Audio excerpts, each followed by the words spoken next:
30 de junio San Pablo Apóstol, 67, solemnidad. San Pablo Apóstol. Al mismo tiempo que los verdugos levantaban a Pedro en el patíbulo, Pablo, su compañero, atravesaba las calles de Roma en medio de un pelotón de soldados.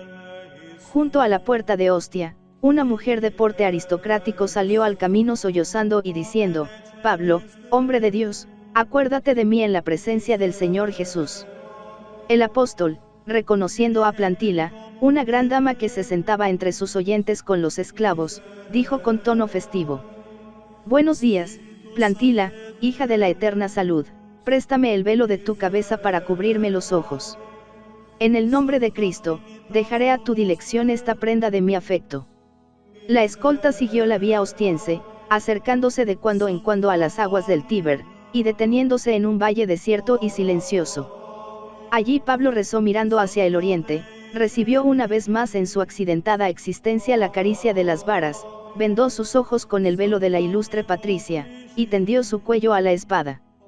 Así murió aquel hebreo incomparable, aquel luchador heroico, aquel ciudadano romano, que mereció más que nadie ser llamado ciudadano de todo el mundo. Poco tiempo antes había podido decir aquellas palabras sublimes: he combatido el buen combate, he terminado mi carrera, he guardado la fe. Ahora está reservada para mí la corona de la justicia, que Dios, justo juez, me dará en su día, no solo a mí, sino a todos los que suspiran por su advenimiento.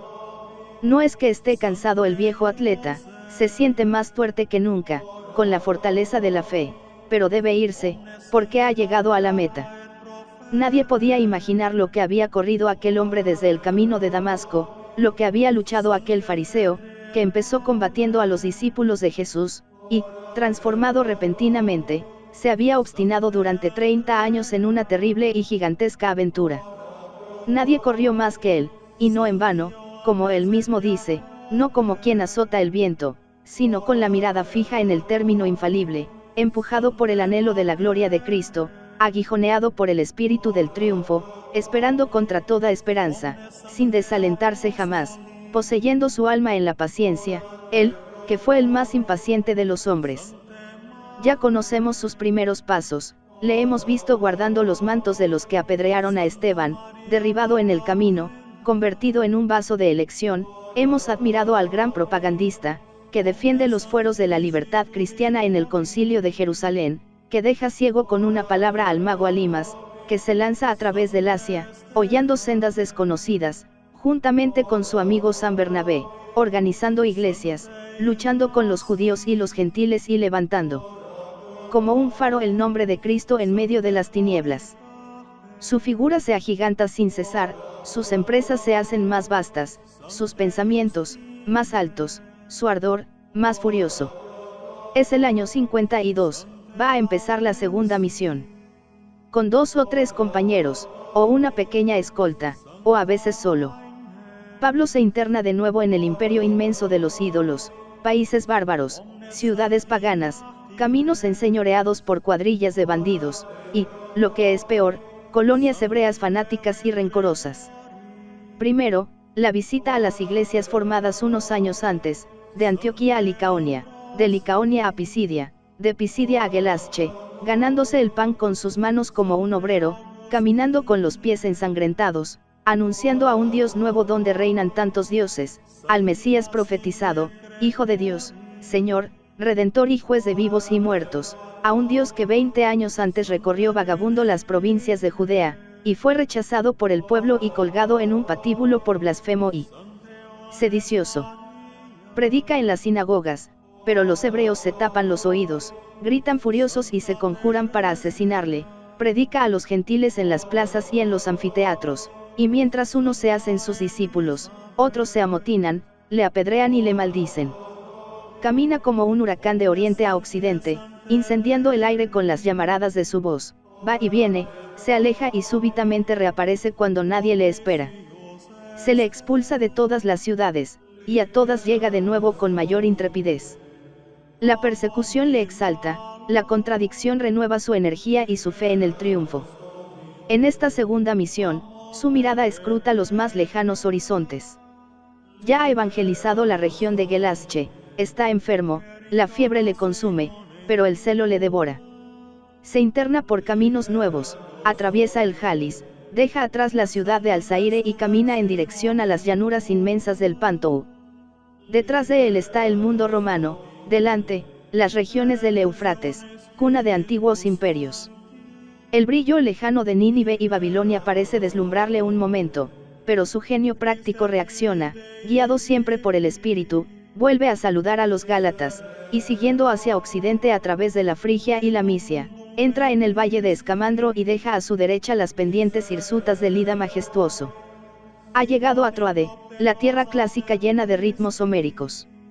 Allí, el mar le alucina, pero no se decide a dar el salto. Su ruta no obedece a un plan riguroso, unas veces va donde le lleva el camino, otras, donde ve una posibilidad de éxito, atento siempre a las inspiraciones del guía invisible que le acompaña. Ahora el guía habla con toda claridad. Durante el sueño se le aparece un hombre de cuya espalda cuelga una clámide y cuya cabeza cubre un sombrero de amplias alas. Es un macedonio, que le dice, ven a mi tierra, ayúdame. Y a los pocos días se embarcó para Filipos.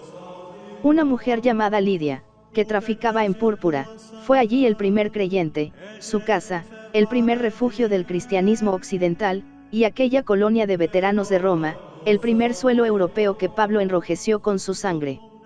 Irritado por el éxito de su predicación, el pueblo se arrojó un día sobre él y le arrastró ante el tribunal de los duumviros, gritando, este judío alborota la ciudad y propaga costumbres que no podemos aceptar los romanos. Pablo y sus compañeros sufrieron el tormento de los azotes y fueron arrojados en un calabozo, en compañía de las arañas, los ratones y las sabandijas. Una alegría incontenible llenaba sus almas. El carcelero les oyó cantar, vio una luz que inundaba la prisión, sintió el ruido de las cadenas que caían rotas, creyó, fue bautizado y trajo de comer a sus presos. Y todos juntos partieron el pan del amor. El pobre hombre se presentó al día siguiente, rebosando de gozo, para transmitir la orden de sus jefes, salid y marchad en paz. Pero, en medio del dolor, Pablo conservaba su buen humor para reírse bondadosamente de los magistrados. Di a esas gentes, contestó, si es que se puede tratar así y despellejar a unos ciudadanos romanos. Estas palabras sembraron el terror, los pretores llegaron temblorosos pidiendo perdón, y ellos mismos desataron las cadenas de los cautivos. San Pablo de Filipos, siguiendo la vía Egnacia, hasta Tesalónica, capital de la región, punto de confluencia de ideas religiosas y tráfico mercantil, el celo del apóstol debió de inflamarse en presencia del Olimpo, coronado de nubes y nieve, que debieron parecerle como la mortaja de los dioses condenados a morir. En medio de una ciudad de comerciantes y cortesanas, consagrada al culto de Afrodita, predicar la continencia y el desprecio del oro parecía una locura, pero Pablo hizo prosélitos, y pronto tuvo una iglesia floreciente. Como siempre, los hebreos se irritan, soliviantan al pueblo contra él, atentan contra su vida, y el misionero, verdadero judío errante del apostolado, vióse obligado a huir.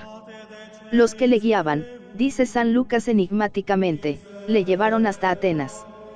Se diría que Pablo llegaba a aquel foco de la civilización antigua sin entusiasmo, contra su voluntad.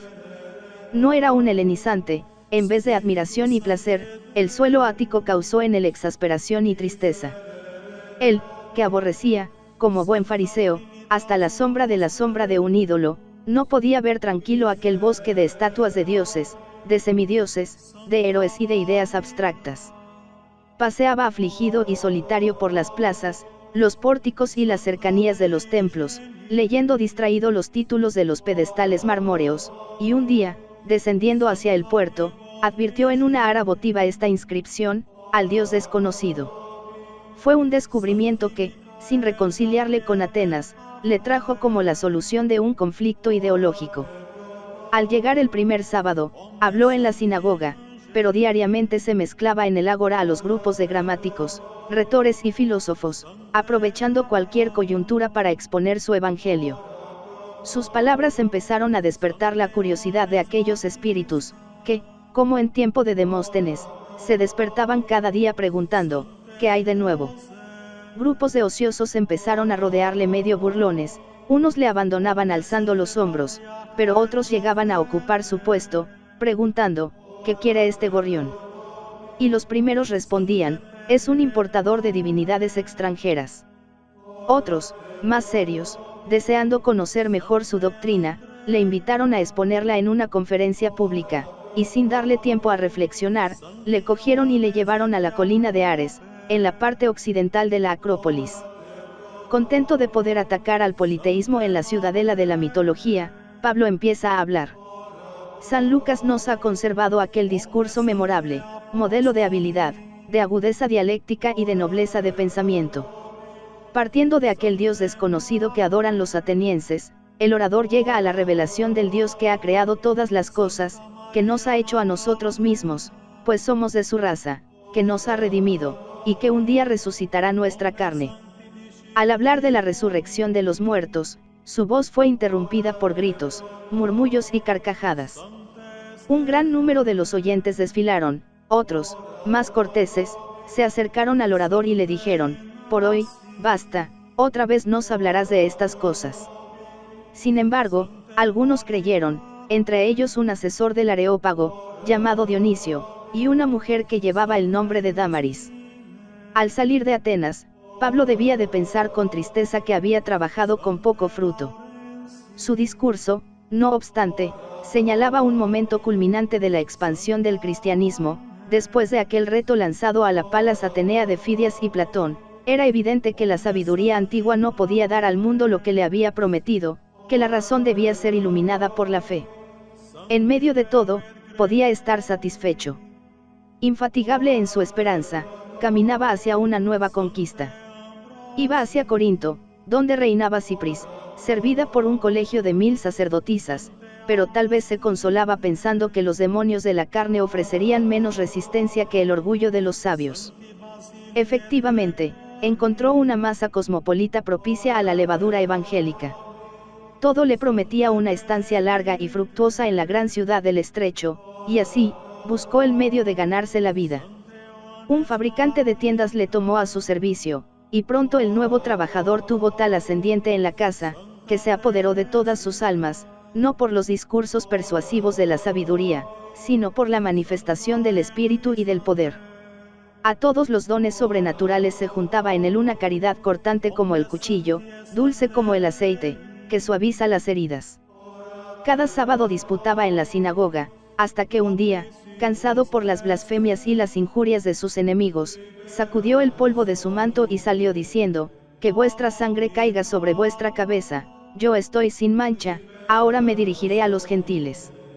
El jefe de la comunidad hebrea y muchos otros se fueron con él. Su palabra tuvo una eficacia prodigiosa. Durante 1 año y 6 meses no cesó de bautizar, de predicar y de discutir, y ya tenía una iglesia numerosa, cuando estalló el odio de los judíos. No atreviéndose a dar muerte al innovador, le arrastraron ante los tribunales romanos. Gayón, procónsul entonces de Acaya, digno hermano de Séneca, que alaba su carácter bondadoso, comprendió que se trataba de un asunto de doctrina, y haciendo un signo a los lictores, ordenó que arrojasen de su presencia a los acusadores y al acusado. Este suceso aceleró la marcha del apóstol.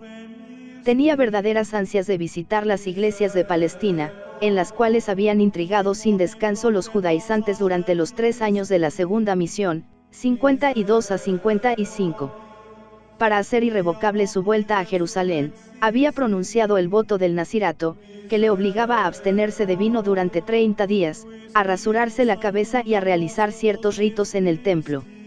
Así terminó aquella marcha, llena de peripecias emocionantes, a través de medio mundo. La figura del apóstol se nos presenta con un relieve tan prodigioso a través de aquellas correrías, que ningún pincel podrá abarcarla nunca en toda su espléndida complejidad. El mundo no verá jamás otro hombre como Pablo, dijo San Juan Crisóstomo, el más ilustre de sus comentaristas. Su misma fisonomía condensa tan múltiples caracteres, que ninguna imagen plástica logrará reproducirla completa. Era feo y pequeño. La medalla del siglo II, en que aparece frente a la cara redonda de San Pedro, le representa calvo, el rostro arrugado, la nariz aplastada, huidiza la frente, y en lo más alto los ojos. Pero allí no se descubre nada de la tensión de su fuerza incontrastable, ni de su llamarada mística, ni de aquel ademán que subyugaba a los hombres de una manera fulminante. Voluntad magnética, tenía el don de reaccionar enérgicamente contra todas las contradicciones. Su mirada y su gesto eran los del hombre de mundo, y el acento de su voz hacía posible lo imposible. Convencía porque enseñaba por el ejemplo. Le bastaba descubrir los callos de sus manos y las cicatrices de su cuerpo para probar que ni el hambre, ni las varas, ni los caminos, ni los naufragios, pueden detener al que Dios guía. Nada puede compararse a la sutileza y claridad de su inteligencia. Con la lámpara de la fe en la mano, descubre en las conciencias misterios que ni los más grandes filósofos habían llegado a adivinar. Es un psicólogo sutilísimo, un dialéctico formidable, un estilista único. Sin embargo, ni razona, ni analiza, ni escribe por puro placer, sino solo por iluminar las almas, por transformarlas, por lanzarlas a Dios. Tenía una gran cultura, capaz de deslumbrar a los hombres más cultos, como nos lo prueba la burla del procónsul Festo: has leído mucho, Pablo, y eso te ha vuelto los sesos agua. Sin embargo, desprecia la ciencia rabínica, las disciplinas de los retóricos y las disputas profanas de los sabios. Discurre de una manera violenta, rápida, intuitiva, dramatiza sus argumentos, los deja sin completar, arrastrado por el torbellino de las ideas, y lo mismo sus premisas que sus conclusiones, se nos presentan tumultuosamente y de improviso. Poco importan los saltos ideológicos, las transiciones oscuras, las salidas inesperadas, si seguimos investigando bajo la oscuridad aparente, que en realidad es profundidad, encontraremos luminosidad radiosa, y el escritor acabará subyugándonos con su vehemencia huracanada, por su límpida amplitud, por su lirismo. La frase de San Pablo es su misma palabra vibrante y nerviosa, con la nerviosidad apasionada de un hombre que, en virtud de los principios de la razón, ha logrado el dominio perfecto de sus ímpetus terribles, de un hombre que, a diferencia de San Pedro, más que un temperamento impulsivo, tiene una violencia razonada y dogmática. Al leerle nos parece escuchar sus disputas en las sinagogas. Hasta se diría que se resiste a escribir, aunque en realidad no escribe, él dicta y Timoteo recoge sus argumentos. No puede estar en todas partes, y esto le obliga a extender la palabra muerta sobre la hoja muerta del pergamino. Pero las iglesias reclaman soluciones urgentes, aquí un cisma, allí una persecución, más allá un escándalo, o un ataque de la herejía, o el terror de la parusía cercana. Y llega la carta con la solución neta, firme, definitiva, y con la solución, aquellos consejos prácticos que condensan toda la moral cristiana y aquella teología inmensa que ningún comentario ha podido agotar todavía, aquella doctrina, siempre profunda y precisa, nunca hipotética o vacilante, que nos lleva de misterio en misterio, de claridad en claridad, como reflejando en un espejo la gloria del Señor, desde las lejanías de la predestinación hasta las magnificencias del reino celeste, desde el abismo de la caída a las sublimidades de la redención, de la comunión de los santos, de la humillación del Verbo y de la acción misteriosa del Paráclito en las almas. ¿Y quién ha cantado como Pablo la caridad? No basta aquel himno de la primera epístola a los Corintios para consagrarle como poeta soberano. Siempre que oigo esa trompeta espiritual, exclama el Crisóstomo, me estremezco de júbilo, me inflamo, y hierve mi pecho en un deseo celeste, me parece oír una voz amiga, ver un rostro inolvidable, escuchar al mismo Pablo exponiendo el reino de Cristo. Todo lo que sé, si sé alguna cosa, se lo debo a la agudeza y bondad de este ingenio, porque he de confesar que no tengo valor para apartarme de su lectura. Por un momento, el hombre cuyo destino parece ser caminar siempre, nos da la impresión de haber encontrado una residencia fija. Sin embargo, no descansa. Está en Éfeso trabajando y enseñando. Ha empezado su tercera misión, 55 a 59. La gran metrópoli asiática, nudo de todas las rutas orientales y occidentales, es un punto estratégico para arrojar la semilla evangélica. Según su método, empieza en la sinagoga, pero a los 3 meses tiene que romper con los judíos. Entonces alquila por 2 horas, de 11 a 1, el gimnasio de un profesor de filosofía, y allí instruye a sus discípulos. El resto del día surce y teje para ganarse el pan, y por la noche va de casa en casa, animando a los fieles, convenciendo a los paganos y exhortando, con lágrimas a los judíos a la penitencia. Una puerta grande y poderosa se abría delante de él, según su propia expresión, pero los enemigos son muchos, añadía con tristeza.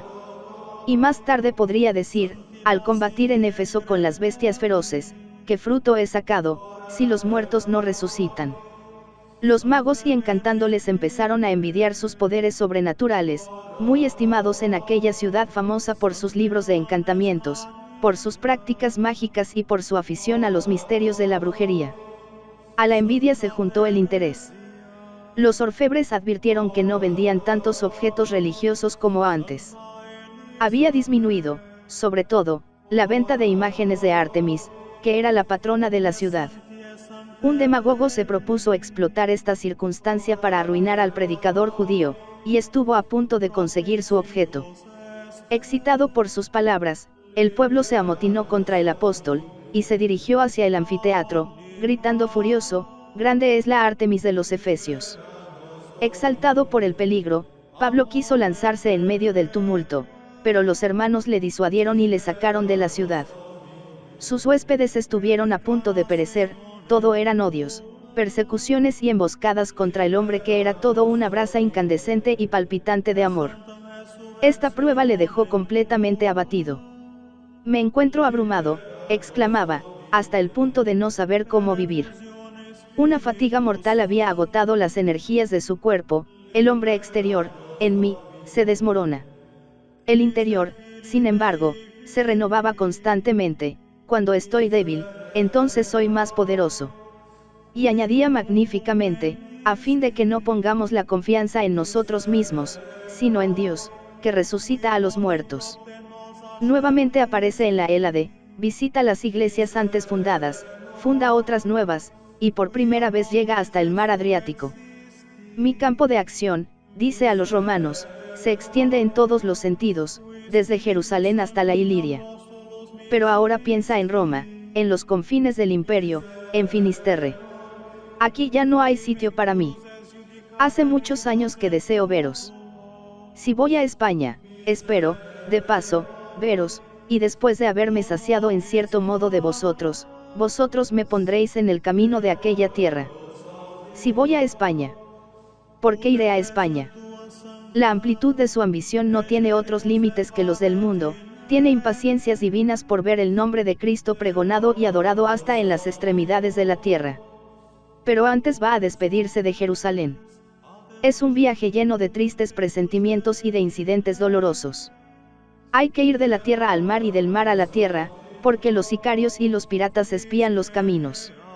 En Mileto, aquella escena desgarradora y aquella despedida emocionante, en que el peregrino infatigable llora porque ya no va a ver el rostro de los que ama. Sé que me aguardan las cadenas, pero lo único que me importa es terminar alegremente mi carrera. Vosotros sois testigos de que estoy limpio de la sangre de todos. Jamás he dado un paso atrás, tratándose de anunciar la voluntad de Dios. No he deseado ni plata, ni oro, ni manto de nadie. Os he enseñado a recordar las palabras del Salvador Jesús, más dicha es dar que recibir. Cuando los discípulos se cubren la cara, porque no se vean sus lágrimas. Pablo les interpela diciendo, ¿por qué lloráis? ¿Por qué me rompéis el corazón?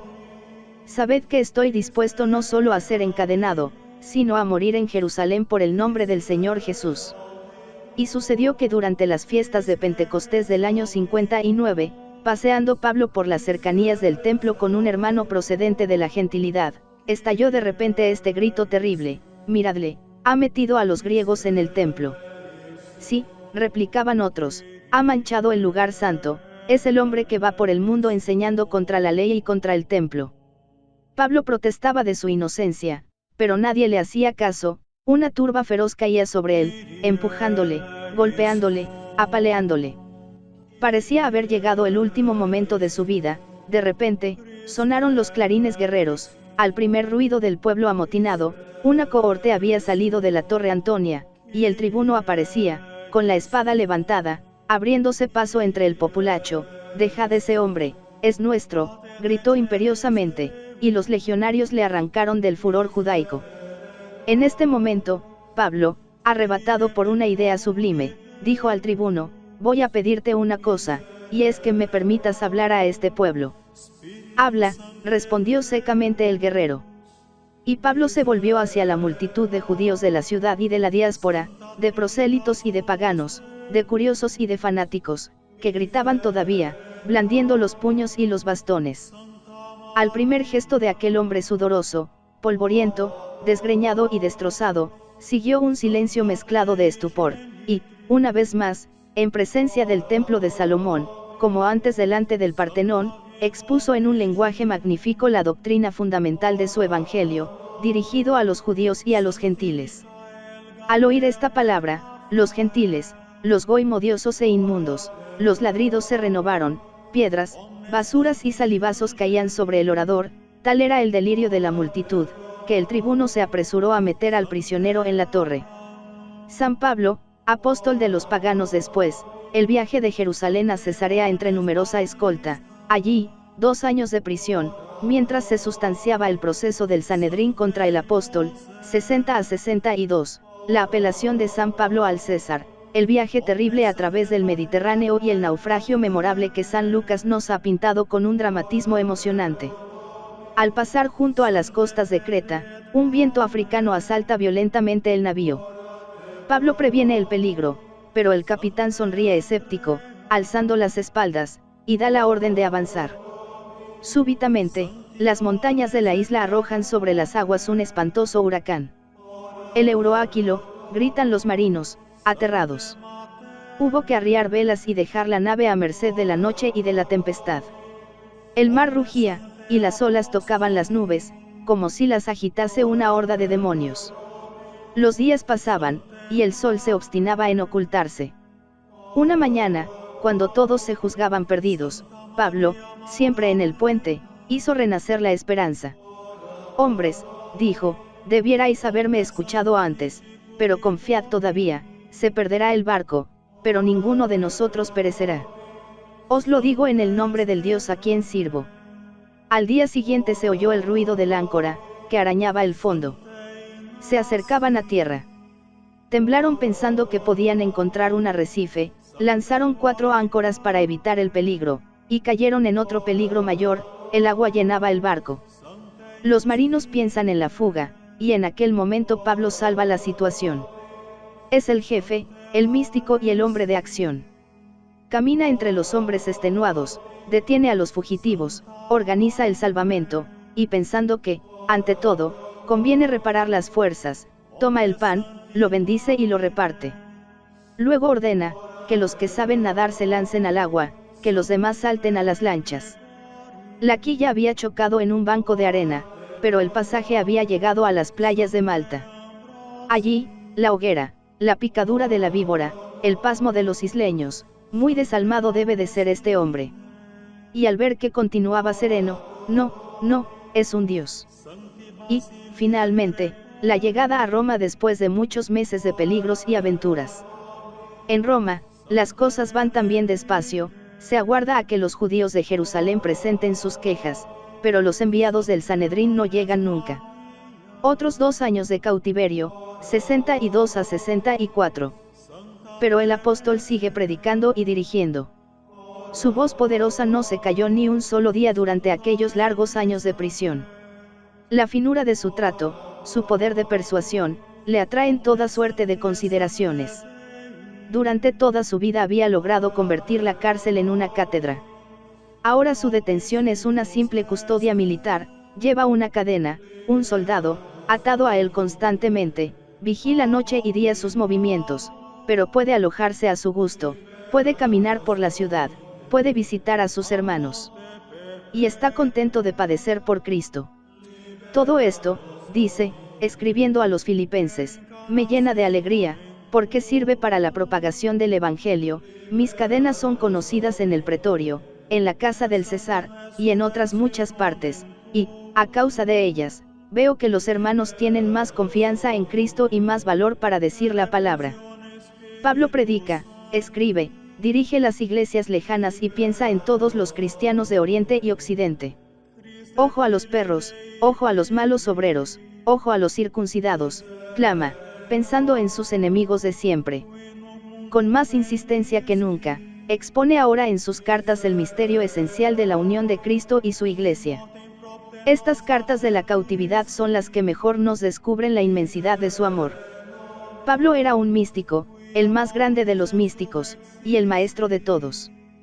Por temperamento, puede contársele entre los mayores apasionados que han removido la tierra. Pero desde que su corazón había sido dilatado, iluminado por el Espíritu, su vida se inflama con la fulguración del relámpago y la ingravidez de la estrella.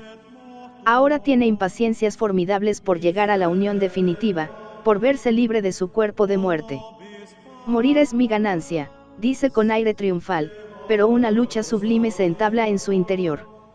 Deseo disolverme y estar con Cristo, porque esto es lo mejor, pero es preciso permanecer en la carne, a causa de vosotros. Poco después de escritas estas palabras, en la primavera del año 64, el tribunal de Nerón ponía en libertad al prisionero. A los pocos meses estallaba el incendio de Roma, y tras él la primera persecución. Los discípulos de Pablo cantaban en las cruces y las hogueras, pero él, caballero andante de la verdad, realizaba su largo deseo de evangelizar los pueblos ibéricos, tocaba el extremo del occidente, volvía a las regiones orientales, visitaba las iglesias de Acaya y Macedonia, iba a buscar su manto en Troas y, desafiando a los tiranos, se metía en la boca del león. Esta vez llegaba a Roma para morir, para descansar. Bien lo merecía el que, resumiendo solo la mitad de su carrera, había podido decir: 5 veces he recibido de los judíos 40 latigazos menos uno, 3 veces he sido azotado con varas, 3 veces he naufragado, 1 vez me han apedreado, y he pasado una noche y un día en el profundo del mar. Y mi rodar por los caminos, peligros de los ríos, peligros de los ladrones, peligros por parte de mis compatriotas, peligros de los gentiles, peligros en las ciudades, peligros en despoblado, peligros en el mar, peligros de los falsos hermanos, en el cansancio y en la tristeza, en el hambre y en la sed, en la desnudez y el frío, y sin contar cosas exteriores, mi preocupación cotidiana, la solicitud de todas las iglesias.